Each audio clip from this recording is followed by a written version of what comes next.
What's up, guys, and welcome to Analyzing My Gameplay Episode 3. This is Mr. Schwo, and this is a team deathmatch on checkout from the Gears of War 3 beta. My loadout for this game is the Lancer and the sawed-off shotgun. And the sawed-off shotgun is what I'm mostly going to be talking about here as I pull it out and fail miserably with it. Not sure what I was thinking there. This is probably early on in the beta, or I'm just an idiot. I don't know.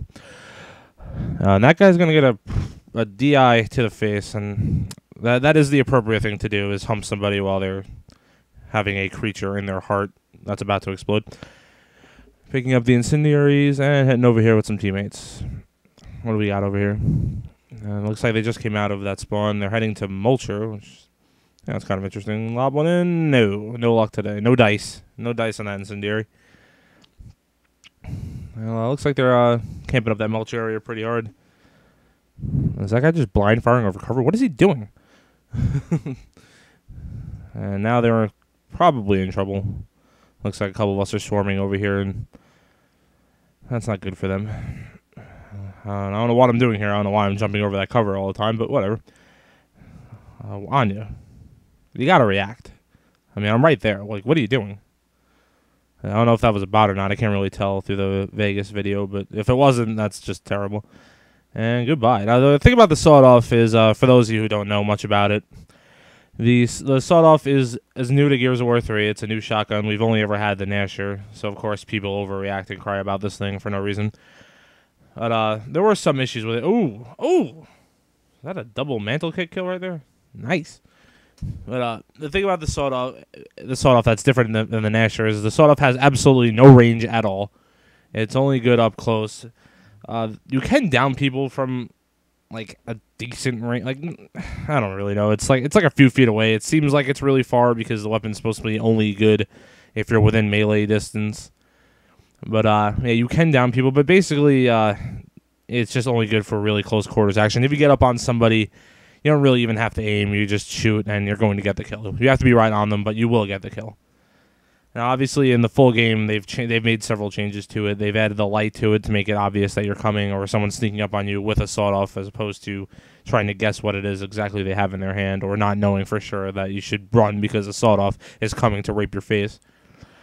And they also took away its ability to down, which I alluded to earlier, and that was kind of a problem with it because you can get some pretty far away downs, and that kind of defeated the disadvantages of the weapon, which were that it was only supposed to be good up close. And that guy just jumped into his own death. That's pretty terrible. And that's going to do it for round one. It was a pretty quick game. Damn. But the thing about the sawed-off is, in my opinion, the disadvantages far outweigh the advantages, so I don't really consider it to be like newbie to use it or noobish if you're using it. Like, I don't understand that mentality. Because at the end of the day, the Nasher is the superior weapon. But I guess since it was in Gears 1 and Gears 2, it's you're not cool if you use it. I really don't like the way the community reacted to bringing in a sniper headshot. Now, that's not something you get to see in my gameplay every day. Usually I just fail with it over and over. But I didn't like the way the community reacted to the addition of the retro and the sawed-off. It seemed like they were just kind of closed-minded about it instead of focusing on what had to be done. Thankfully, those who did... Whoa! Nice not blind fire, nice no-scope there. Usually I don't get a lot of good snipes in my gameplay, so this is really surprising me. But, I guess I know why I saved it now. But, yeah, I don't like the way the community reacted to the addition of those weapons, but thankfully enough people were smart enough to communicate to Epic in an intelligent way what had to be done to make them balanced. And I think when the game launches, people are going to be very happy with what they see. I mean, like, complaining about the sawed-off when it can't even down you at this point is just, like, whatever. Because you could still do the same thing with the Nasher. You could still get right on top of somebody and kill them. The advantage to the sawed-off is that you don't have to aim when the guy's right on top of you, as you see right there. That guy rolled into me. He was punished. And that's where the weapon's going to thrive. It's a guaranteed kill up close, and then you have to run away. You have to get out of there.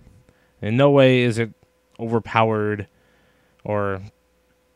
like a newbie weapon. It's just, if anything, you're kind of putting yourself at a disadvantage if you use it, in my opinion.